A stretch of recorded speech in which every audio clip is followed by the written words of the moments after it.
Hey stinky friends, welcome back to another video. This is my first vlog in quite a while, I think probably over a month. If I'm being honest, I've kind of like been avoiding vlogs because I just haven't been doing great. My mental health has just been quite poor recently. That probably seems a little bit ungenuine of me to avoid vlogging when my mental health is low, seeing as I'm always talking about mental health and self-care and everything like that. Vlogging when I don't feel great is tougher than I imagined it would be, because when I don't feel good, I feel like I'm not funny enough or entertaining enough, that no one wants to watch me just be sad on camera or anxious on camera. And I know that's probably not true, but it puts me in a weird shame spiral, which just makes it so much worse. And it's much easier to put on a fake smile and pretend to be happy when you're filming like a quick 15-minute video, and it's definitely something that I want to work on. I would love to be able to show the bad days as well as the good and okay days.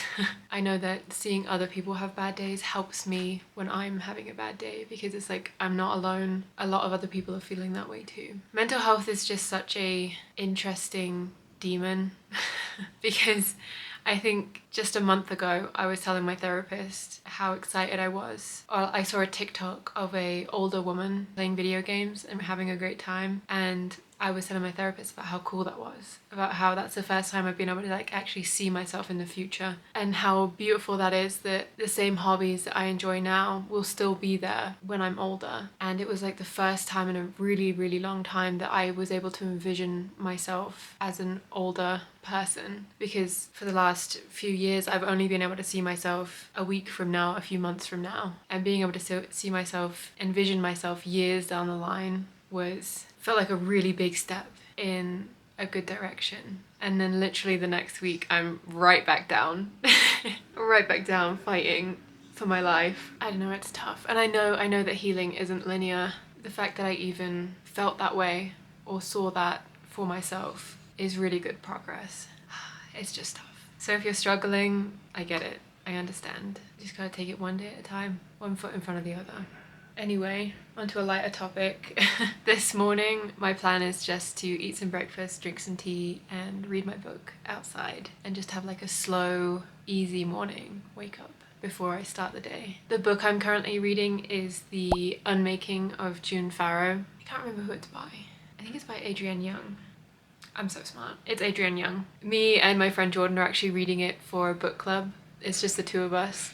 We started a book club on this app, Fable, and it's called the Birds Aren't Real book club. We started reading it the 1st of this month, and so far I love it. It's like a mystery, witchy novel. I read Spells for Forgetting by Adrienne Young, I believe last year, and that is still one of my favorite fall reads ever. It's such a good book, so I was really excited to read this one too. So in this book we follow June Farrow, our main character, who is from the Farrow family, which is just a bunch of single mothers generation after generation that are cursed to eventually fall ill to hallucinations and going crazy. They live in this like super religious southern town in South Carolina, where everyone sees them as kind of like the town pariahs because they don't go to church and they're not religious. The story starts just as June's grandmother, who raised her, has passed away. So far I'm really enjoying it. It's very mysterious, very spooky, very fall vibes. I will keep you updated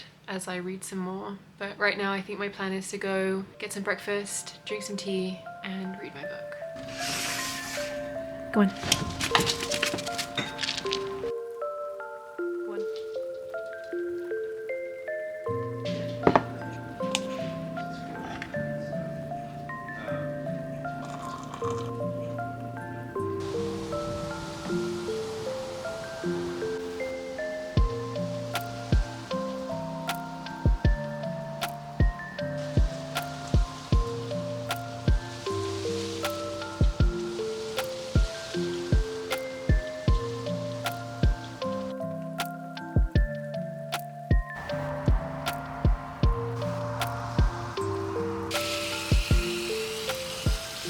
I wanted to give you guys an update on the garden. It's doing overall really well. The basil is thriving. The pepper plant could have done with being in a spot with more sun, but it's still giving us some little guys. There's like 2, maybe 3 peppers on there. The rosemary is doing really good. The thyme is stunted. It hasn't really grown much. The tomatoes are the star of the show though. Even this little guy down here, this is like the sandwich tomato plant. A couple tomatoes coming off of it. And then the big beef is loving life. Look at that little one back there. That's so cute. Also, nobody told me how good tomato plants smell. They're like a minty, lemony smell. It smells so good. That's the little garden update. I'm back, and as you can see, I've gotten dressed for the day. Our plan is to go to Trader Joe's and get some stuff to cook dinner. I want to make these roasted Mediterranean veggie bowls. They're like my go-to dish. They're the only thing that I cook, really. Ryan does all the rest of the cooking. It was an old HelloFresh recipe. It's all vegetables and then some couscous pasta. I feel like I haven't eaten a vegetable in months, years. That's why I want to eat a healthy dinner, so that I can like, my body can breathe. We are also going on a trip tomorrow back to Philadelphia to spend a week with Ryan's family. So I need to stop at Target and get some travel size like face wash, toothpaste, that kind of stuff. I thought you guys could come along with us to the most magical place in the world, Trader Joe's. Let's go. What's wrong, Moosey Moose? What's wrong, Moosey Moose?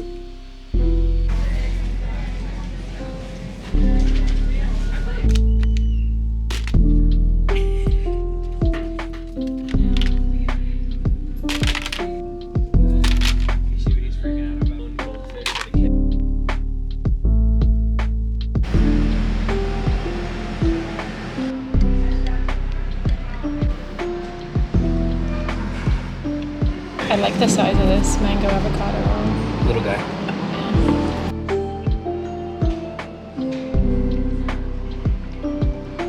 Close it and push like a plunger down. It is time for me to pack for our trip tomorrow. We're leaving at like 4 a.m. to drive to the airport, and I'm not excited about that. I figured I could take you guys with me as I pack, and what I usually pack in my carry-on and stuff like that. I am so unbelievably anxious about flying tomorrow. I haven't flown in a long time. It makes me, I'm terrified of flying. Luckily, we get to take Moose with us this time. He's already approved to fly as a service dog. I'm also anxious about flying with him as a service dog because it's his first time flying on an airplane. I know that he's gonna be good because he's always good. He's an angel. I'm confident in the training that we have done with him. It doesn't make it any less nerve-wracking doing something for the first time. Originally, this trip was just gonna be Ryan going back to Philly. He's going back for a friend's sister's wedding, and it was just gonna be him, but then we are moving to that area next year. This is really gonna be our only chance to look at areas where we want to live, so we decided that I would go too. And I'm not excited about flying. I've been nervous about it for a few weeks now. Just thinking about it makes me want to throw up. So let's get packing, because that is something that I'm also dreading. This is what I usually pack in my carry-on. I've got my backpack, my laptop charger, stuff so that I can edit my videos, my Switch in the Switch case, my Bose headphones, the most important part, my Kindle in this cute little cover. Got some tissues, some wet wipes, very important, Tums, and all my medications.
Hey Stinkies. We made it to Ryan's parents' house. We woke up at like 3 a.m. this morning to make our flight, and that was awful. Moose was so good. He was such a good boy the whole time. Everyone kept saying what a good boy he was, and I had a couple people ask me if I was training him for someone with a disability.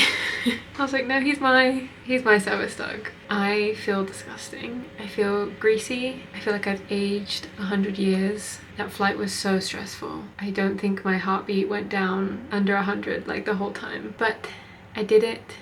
Moose did it. I think we're just gonna relax for the rest of the day, and then tomorrow we're gonna do a little road trip to go and look at the places that we might want to live. I wanted to give you guys a quick book update before I get ready for bed. I'm about, I think, just over halfway through The Unmaking of June Farrow. I gotta say, it is like not what I expected it to be at all. It is way less witchy than I thought it was gonna be, but still very magical. It involves a lot more romance than I thought it was gonna have. I don't know what I was expecting, but it wasn't this. There's an element of time travel that's really interesting that I think so far has been really well done, with very like unique rules to the time travel that I just have never seen before in any other kind of book. I am liking the characters so far. I think they're definitely not my favorite characters that I've ever read. I think that overall, like, the themes and the atmosphere in this book make up for maybe like the little bit less than optimal characters, but it's definitely still spooky, and that is the most important part. I can't really say much more without spoiling it, because so much of the plot is, I don't know, difficult to explain vaguely, I guess. But I will say, and this is a spoiler, hypothetically, if you have a baby with someone, you get married and you have a baby, and then you disappear out of the time loop, and then an older version of you, or I guess a younger version of you, comes back into their life. Is that cheating? It's you, but it's not you. Is that cheating? I don't know. I can't figure it out. I want to say no, but I also kind of want to say yes. I'll let you guys be the judge. That's my reading update for tonight, and I will see you guys tomorrow for our little road trip that we're going on. Good morning. I didn't sleep very well, and my skin is so puffy. My eyes are so tired. Today we're going on our fantastic tour of Maryland to see where we want to live next year. The plan is to kind of go down and do a big loop. It's going to be about 5 or 6 hours of driving, I think, to do the whole loop. It's me, Ryan, and Jules, my sister-in-law, that are going. I'm pretty excited to go and see the different places, but I'm also quite nervous because what if I don't like any of them? Then what? Then what do I do? Just make up a new place to live? I don't know. But before any driving can truly start, we're gonna go to the Wawa and get breakfast. The most important part of the day. You're under pressure. I did the wrong one. Oh my god. There we go. This is what we got from Wawa. I got protein smoothie. What did you get, Jules? I got avocado toast Great choice. and some matcha and some apples. Great choice. Oh, I also got some apples and a protein bar. I got breakfast hoagie. Moose, what did you get? Anxiety.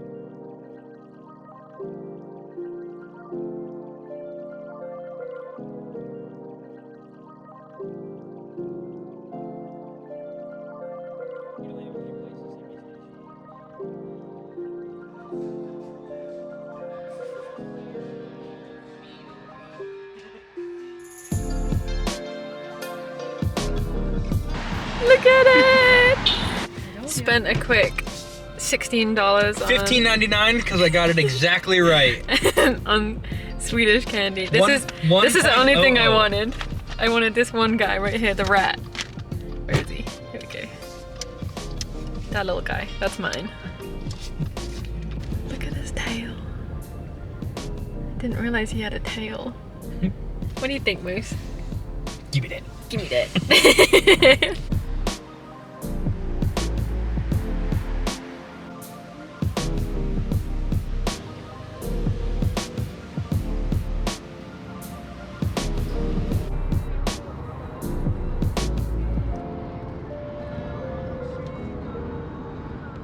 Good morning. I meant to film last night and talk about how yesterday went, but I was so overwhelmed and stressed that I kind of just shut down last night. I thought that doing like a road trip to where we're gonna live would be helpful, and it was to a certain extent. Like, I'm grateful that we went and got to see the different neighborhoods and see if it's actually like a nice place to live or not, but I feel very overwhelmed.